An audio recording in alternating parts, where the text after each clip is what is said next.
Good morning, everybody. How you guys doing? This is good old Grandmaster over here, and you're watching the Anonymous Liberty Media on YouTube.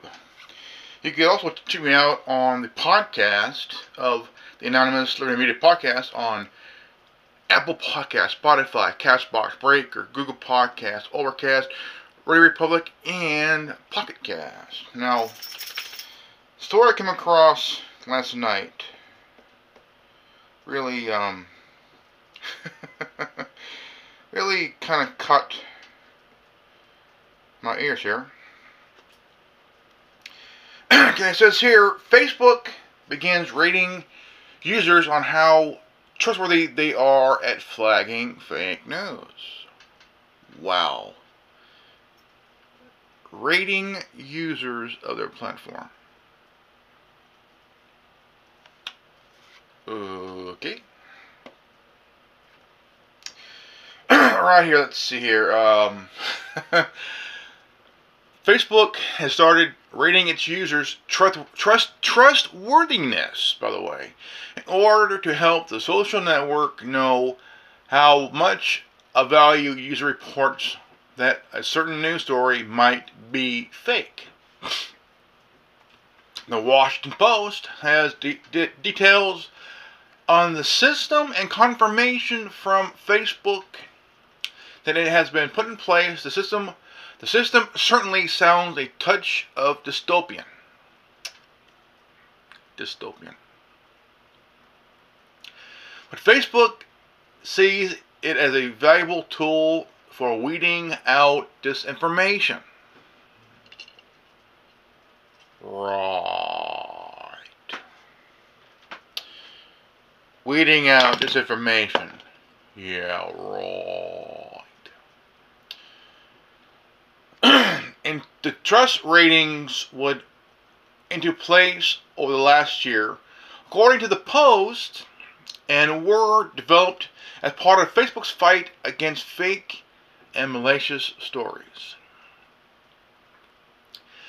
Facebook relies in part on reports from users that help catch these stories. If enough people report a story as false, someone on a fact-checking team will look into it, but checking every story that racks up fake news reports would be overwhelming, so Facebook uses other information to figure out what it should or shouldn't bother looking into.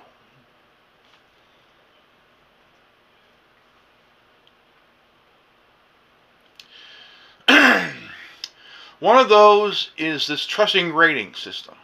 Facebook didn't tell the Post everything that went into the score, but it is partly related to a user's track record with reporting stories as false. Yeah. Like Mark Zuckerberg's dick size. Let's see here. If someone regularly reports stories as false and a fact-checking team later finds them to be false, the trustworthy score will go up. If a person regularly reports stories as false, but later then found out to be true, it'll go down. People often report things that they just disagree with. Tisa Lyons, Facebook's product manager, providing misinformation to the Post. In the sense, this may be less of a trust score or more of a fact-check score. The name isn't likely to do any favors. Algorithms are often flawed and can have larger deleterious effects that aren't immediately visible. So Facebook will have to be careful about what other information it factors in and how else this score is used, lest it accidentally discounts reports from a specific community of people.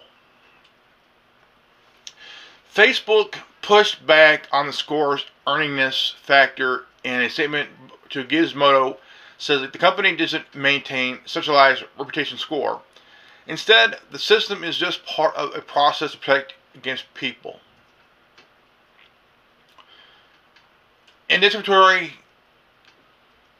indiscriminately flagging news as fake and attempt to gain the system to make sure that our fight against misinformation, a fight against misinformation, is as effective as possible. Right now, it isn't clear if its true score is being used for anything other than reports of news stories, as well as reports on whether another Facebook user has posted something inappropriate or otherwise needing the company's attention. If it's used and advertised, the score could help Facebook home in more quickly on disinformation that spreads around the network, while bad reporting can come from all over. President Trump and other Republican leaders have made a habit out of calling any story they dislike fake news, which could influence others to abuse the term that could lead to fact checkers wasting time on stories that are obviously correct. The real backstory here is fact checkers. Facebook largely seem to rely on third-party fact-checking services like Snopes and PolitiFacts to determine what isn't real. That means the final determinations ought to be trustworthy, but there's still a layer of Facebook's algorithm in the way. The Columbia Journalism Review published a report back in April that looked at Facebook's fact-checking efforts. It found that fact-checkers were frustrated with Facebook's lack of transparency. That's right. Fact-checkers were frustrated with Facebook's lack of transparency. Fact-checkers weren't clear on how Facebook was determining which stories to show and hide from them, and in which order. That means that even though widely accepted fact checkers have a shot at monitoring other stories, and therefore a direct impact on users' trust scores, it still comes down to Facebook to pick out the right stories to show them in the first place.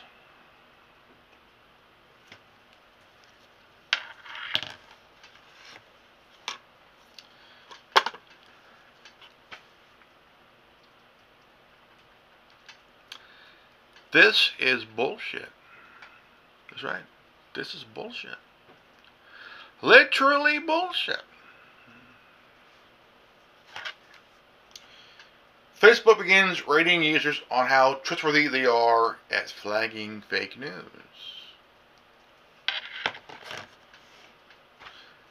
Oh, man. And this son of a bitch goes to Politico and Snopes. We all know that Snopes is not a really good fact-checking website. Bullshit. They couldn't fact check themselves out of a fucking paper bag. Alone, fact checking themselves out of Hillary's vagina. That smells like sulfur in hell. That's Satan's pussy right there.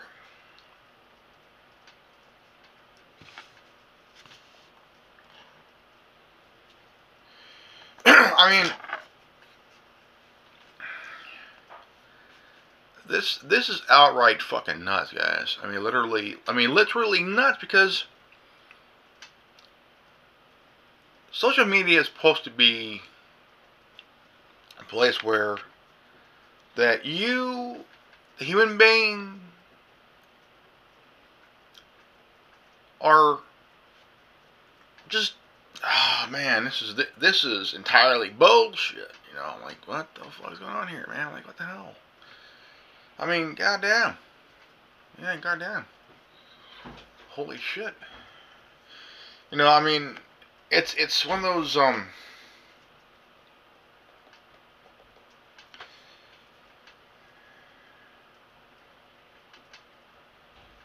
and and they kicked Alex Jones off of Facebook because they claim, well, he's spewing fake news. It's also hate speech.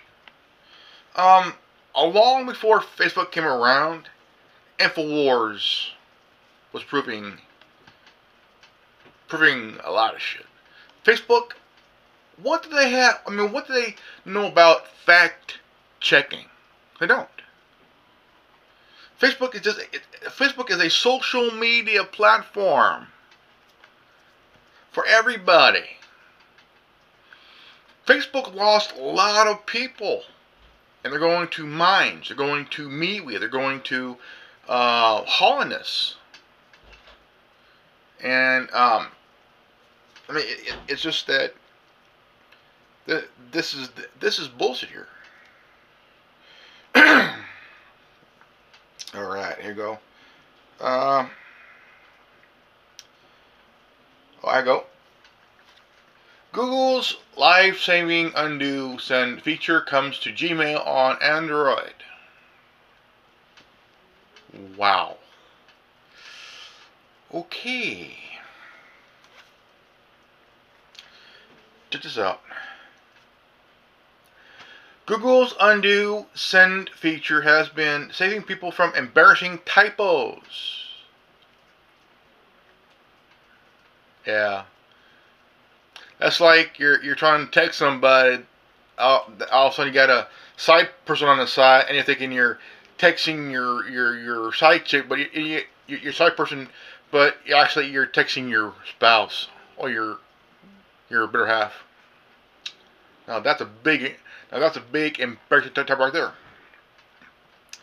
Mistakes and small taboos for years on the web version of Gmail. Now the feature is carried over to the official mobile version of Google's email app, starting with a release on the official Android version of Gmail. According to Android Police, the feature should arrive with the Gmail version of 8.7. The feature, starting as a Google Lab experience you had to toggle on before graduating to the official Gmail feature list in 2015. It works by implementing a time delay on sending emails to let you resend them within 10 seconds. If you happen to impulse fire it out with an error in plain sight, it exists already on the mobile with Google's Inbox app and both iOS and Android, but for those who use the official Gmail mobile app, it already mysteriously absent, or it's been mysteriously absent. Android Police notes that this may be a server-side update, so it may not be showing up properly in update notes for all devices, and may require a restart of Gmail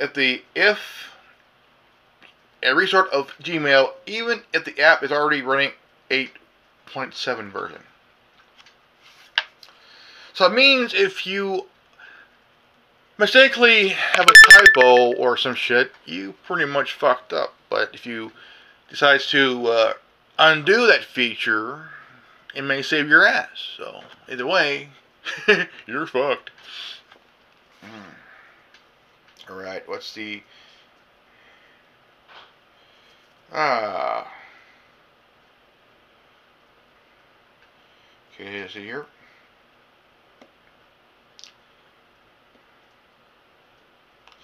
Alright, here's one.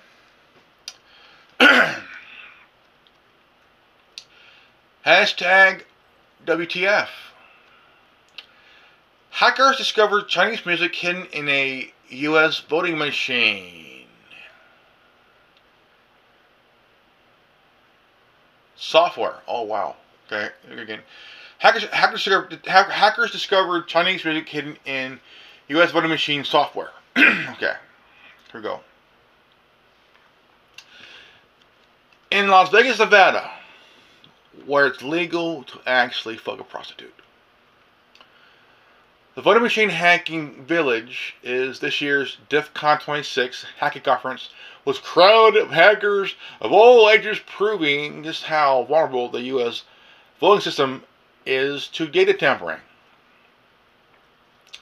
Hackers demonstrated that preciously Practically anyone with a screwdriver, flash card, and willpower can easily hack into it. And all the results from Diebold Express Poll 5000 voting machines in theory, and any willing person could just walk into a voting booth, unscrew the sub panel, access a memory card, place it with a new one to a machine, reboot the machine, and use the default boot password to access the admin panel for some children to manage to hack into it and alter a simulated election result website in a matter of minutes. In a more bizarre twist, Harry Hurst, the organizer of the voting hacking village, told Ukraine Riot the hackers who had access to one of the voting machines found Chinese music hidden in the WinVote software. Hursty stated the hackers also confirmed that the Chinese music was on all the WinVote election booth software of the same model. Previously, WinVote was certified as meeting the voting systems standards in 2002. Thousands of machines running on WinVote software were used during elections in multiple U.S. states as recently as 2014.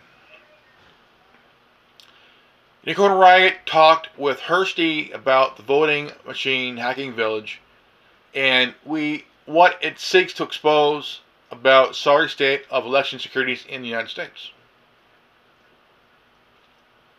Wow. Imagine that fucking shit, you know. You're voting, all of a sudden here, do do do do do do do. I mean, just you're about to vote, all of a sudden hearing this soundtrack to Jeopardy. Like, who's fucking watching Jeopardy? Oh. I'll take who fucked this machine for 1,000, Alex? Imagine that shit. And instead of voting, you're watching Jeopardy. Yeah, I'll take Alex, I'll take for 1,000. Why does Hillary have a smelly pussy for 1,000? Okay, what? That's so funny. I mean, it's just that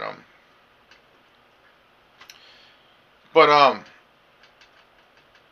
I mean, there's been a lot of this crazy shit. I mean, also before we continue here, I do highly recommend the Geek app 2.0 because there's things that you can know for yourself as well as what I'm reporting here. I'm sharing here.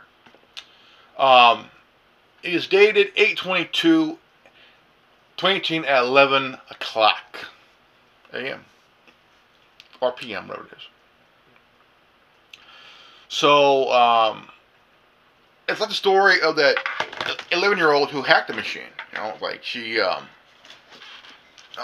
literally just hacked the machine within like in no time and shit. So I'm like, this girl's 11 years old, and she hacked this machine like it's nothing.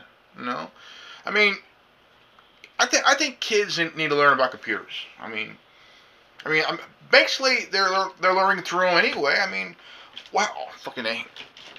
What happened to the pencil and paper thing? You know, you read a book, you do a report, all of a sudden now you gotta, you know, like hell. I mean, yeah, wow, holy shit. Today is Tech News Wednesday, right? Wednesday? Yeah, Wednesday the 22nd. 22nd! And shit, so, let me see here.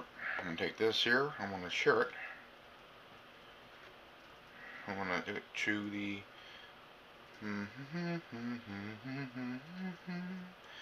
Messenger. Yuki. Send.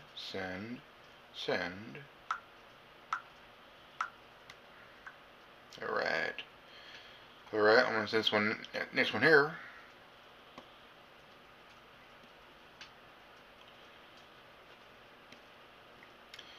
Yuki.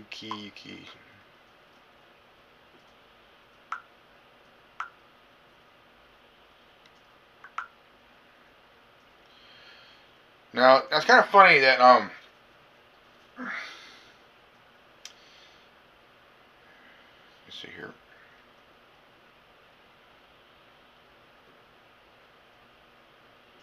Okay, this Geek App 2.0 again, more, okay, already read that shit, so already should. Now, Google finally admitted to, checking people even though they have their,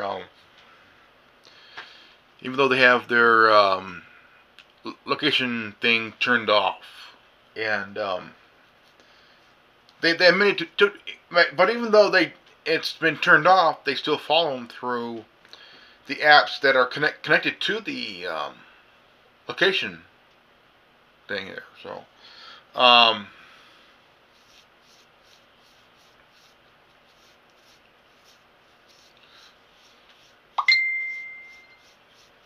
so here's my see here, typing that.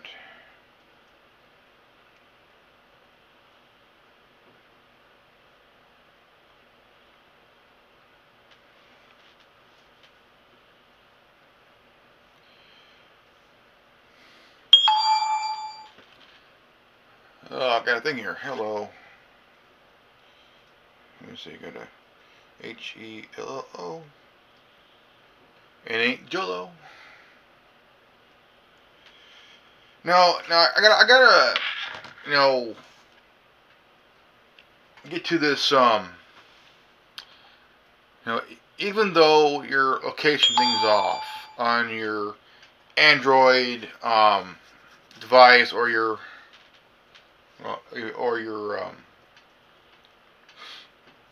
little iOS device here. Now, be careful, please, because they are they're basically putting in your data and they're putting it to your Google account and stuff. So I would highly recommend that you, really, damn it, nose hair. Go in, if you have a iOS device, here, what you should do. Go into settings, okay? Set it up where it's only when you use the app, and that would keep it from basically tracking your location. And it's pretty much a done deal. But also on your Android device, see, I could tell here. Go into settings. Let's see here. Let me go into let me see here. Settings. Okay. Let's see here. Not battery. Let's see here. Go into security here, and you want to go to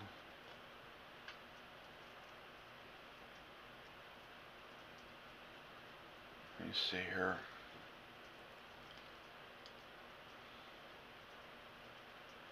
Let's see, security, location.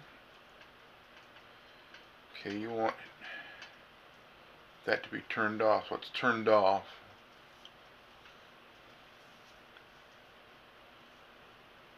Okay, so on let's see here. Location sharing.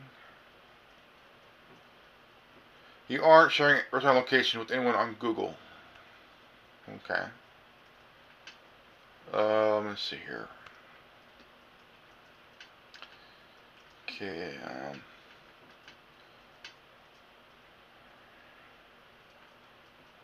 See the apps.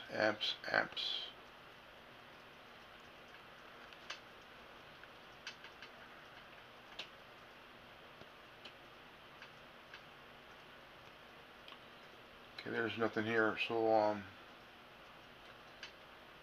nothing shown here, so I'm good for right now. And always be careful and make sure some of your things are turned off, because when it comes to app permission, just turn them off. Turn them off. Turn off the access for them, because they'll also know, because through that Google will use that to track you. Also, Google Maps, shut it off, because and it won't. Well, where's Waldo? So you're good. So your Google Assistant, start full off right.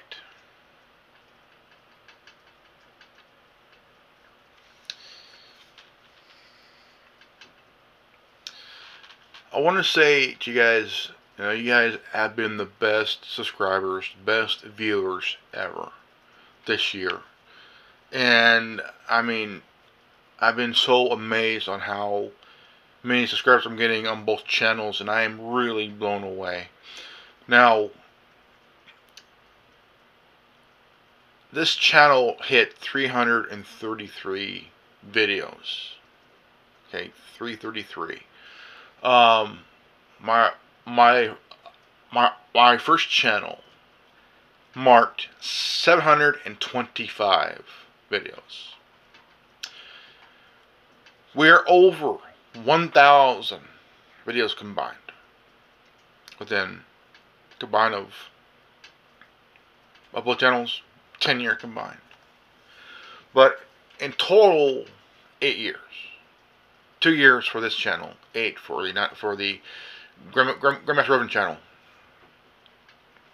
And we're looking at hopefully reaching a good 400 videos and 600 subscribers next year. I'm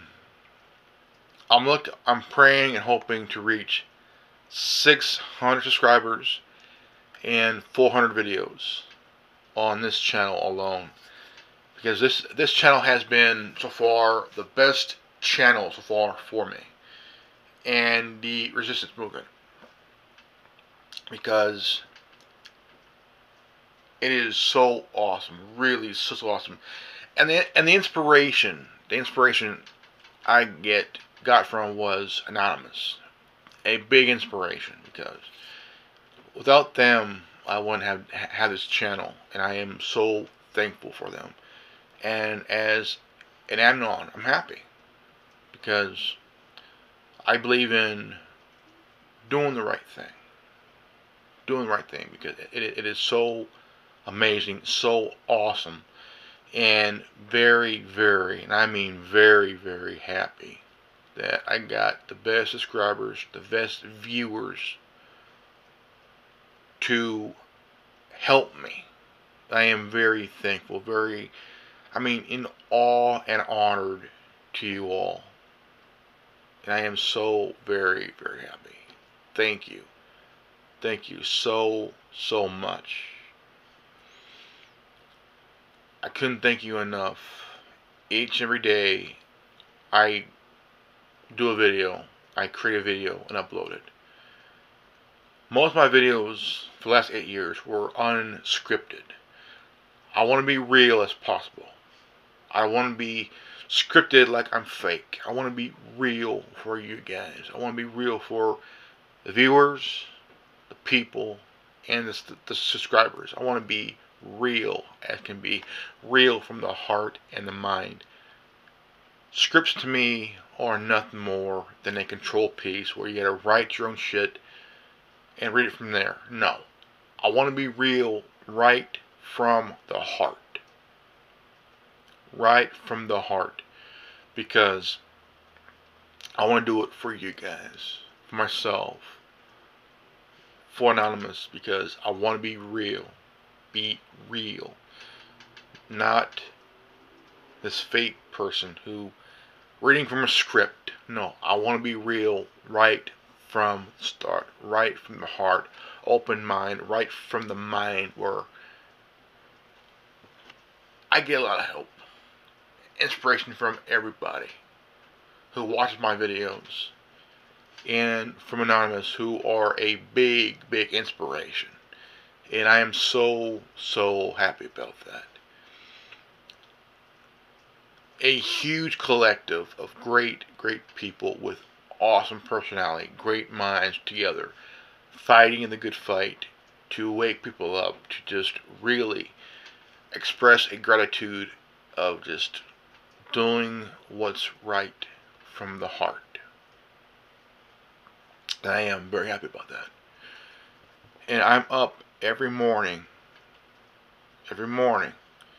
doing what I love to do best, and this is this. I am proud every day that I'm doing this every day, and I am not missing a beat. I am not missing time.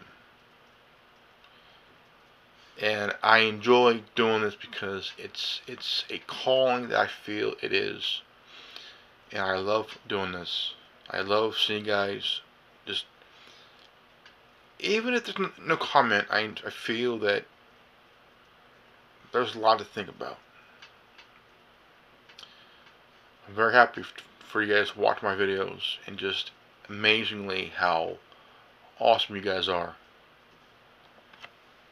I could be here drinking my coffee and do my video.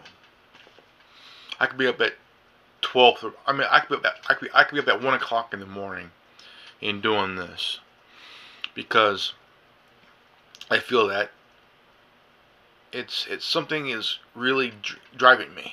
It's a drive. It's a huge drive that I have, and a huge drive to do this.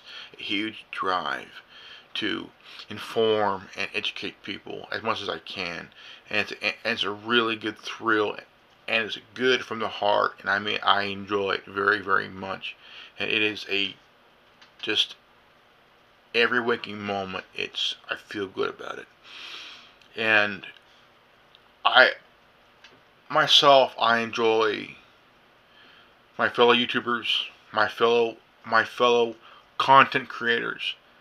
We love doing this, but right now we got some individuals in upper echelon in the social media trying to crack down on us, and they don't like it, but what can they do? They could demonetize us, even though I'm not monetized. It ain't about the money. It's about getting the information out there. It's about what I love to do. I love doing this. This is what I love to do. It's not about the money. Never has been. Never will be. Because I believe I'm doing this for a reason. I'm doing this for a cause. I believe that I'm doing it for... I'm just as tired as everybody else. Seeing the bullshit, hearing about the bullshit. I want to do something about it. And that's what I'm doing here.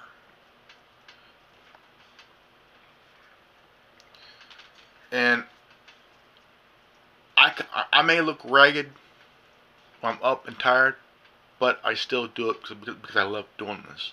It's a drive I have. It's a drive. One of the worst stories I have ever seen.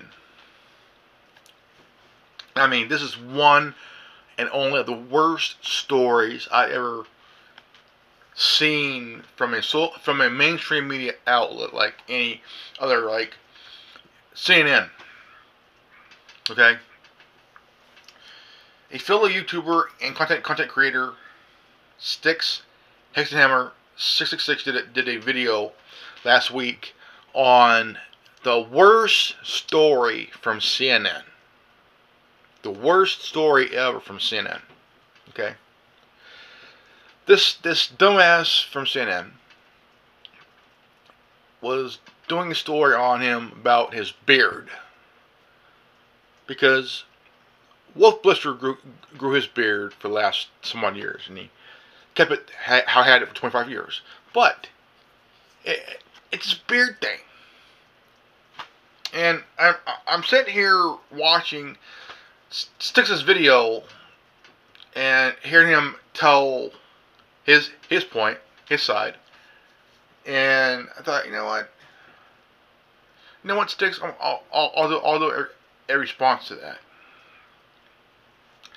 And while after I finished that video, I got a comment from Kinetic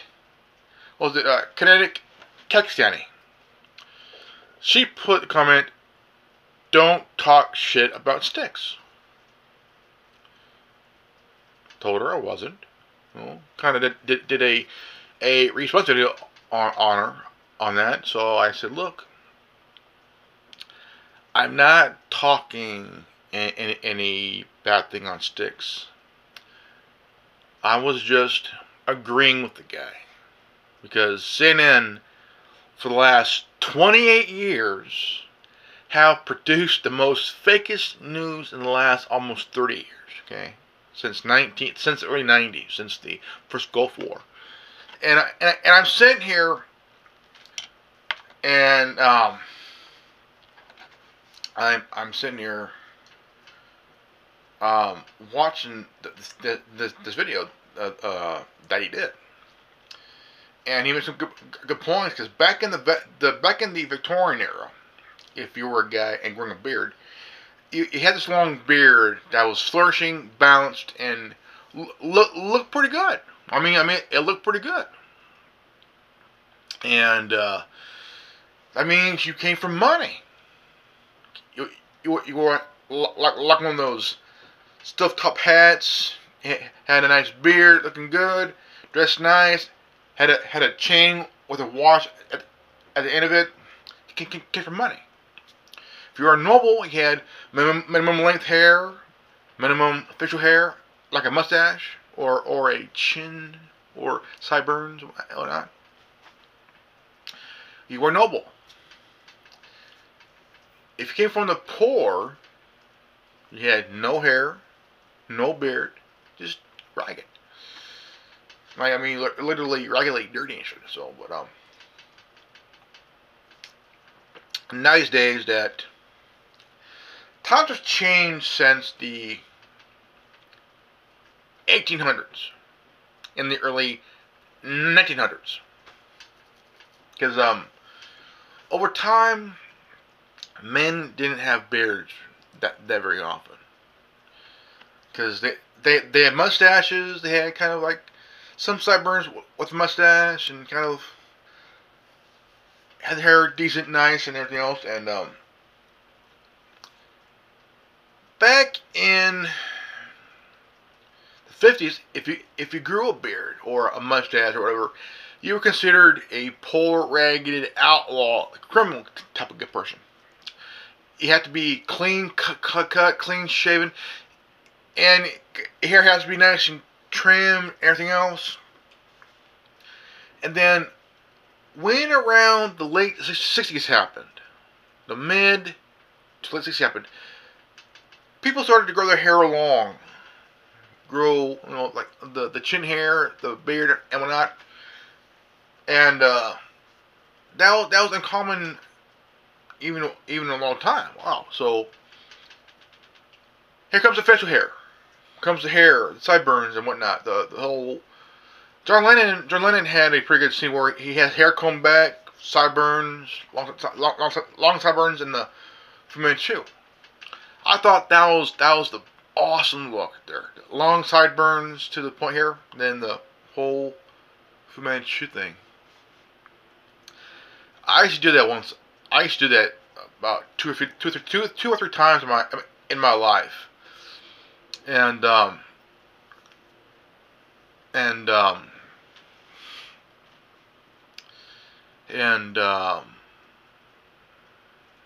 then I started to go the goatee. Grow the goatee and everything else. And it was when Mark McGuire was playing for the A's at the time. In the early to mid '90s, he had his hair long in the back, about the hair, and then he had that goatee. Then he cut his hair, still had the goatee, and it was like, man. And then I mean, that was like a long time ago. Now you got guys. I mean, what's it? What's his name? Something Damon. He played for the Red Sox for a while. He had like this bushy ass beard and long hair and shit. Played for the Red Sox. I mean, he had a full ass beard, but down here and shit, and he had long hair. And then when he signed with the Yankees, he had that beard all shit off and shit. Hair cut like nice and shit again. Like fuck. Oh, Johnny Damon. He played for the Royals and then the A's and then the Red Sox. With Boston, he had that fucking bushy ass beard and shit, and then he had that long hair out down here and stuff. And all the guys on the Red Sox had beards, like dude, nice. And then now you get guys who are, I mean, growing their beards long and shit. They got this, I mean, there's a guy who's on Fast and Loud. He drives a white, was it a 62 or 64 Falcon, and that beard's down here, like just down here, like just nice here, just ball cap, beard, nice. And I mean, I love, I mean, that the beard is, to me, it's a statement. To me it's a statement. Okay, it's a statement to me. I grew my beard out. I mean, I like to keep it combed, but CNN did that story about the men and their beards, saying men should castrate their beards. Well, CNN needs to castrate itself. I'm keeping my fucking beard. I'm growing my hair out long, even though you see gray on the sides.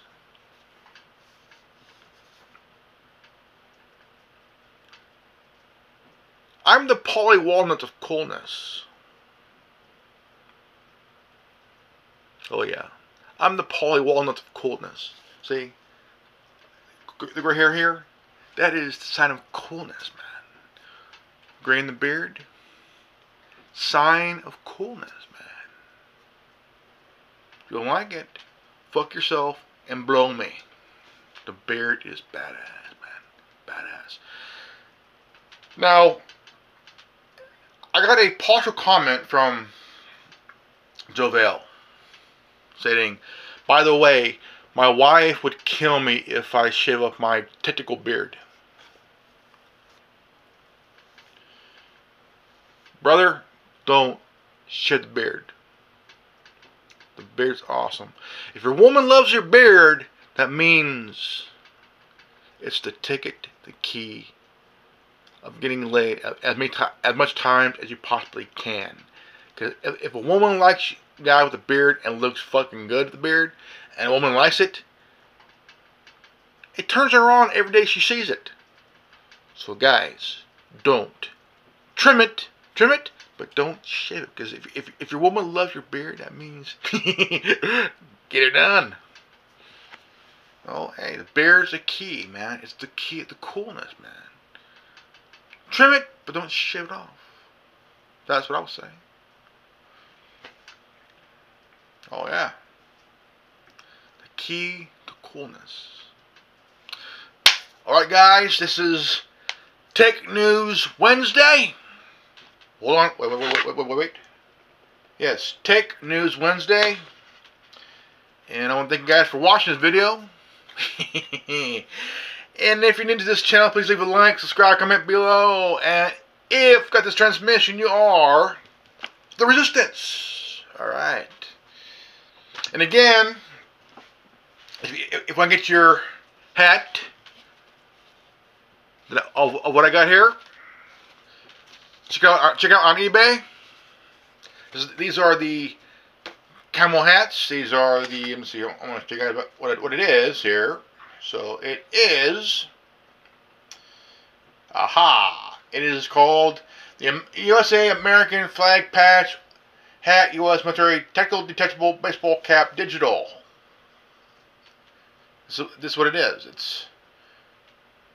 It's called the hat jungle. It's the hat jungle. That's the hat color you get. Different colored camel hats.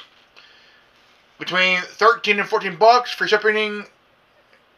Free delivery in 4 days on eBay. The flag comes off. On the front it says USA. USA.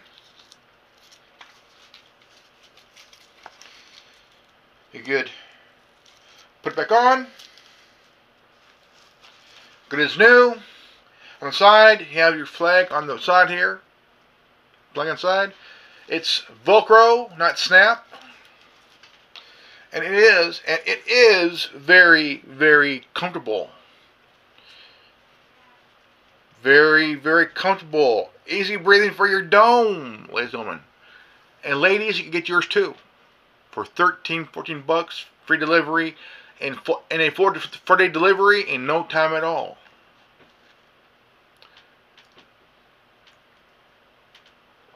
And like Yoda says, patience is the bear. So, alright, ladies and gentlemen, I want to thank you guys for watching the video. And remember, knowledge is free. And if you don't like it, I got 3 words for you. Go fuck yourself. That's right. Go fuck yourself. And remember, trim your beard, but don't shave it. It's the key to coolness. That's right. Key to coolness. Peace out. Rev it out.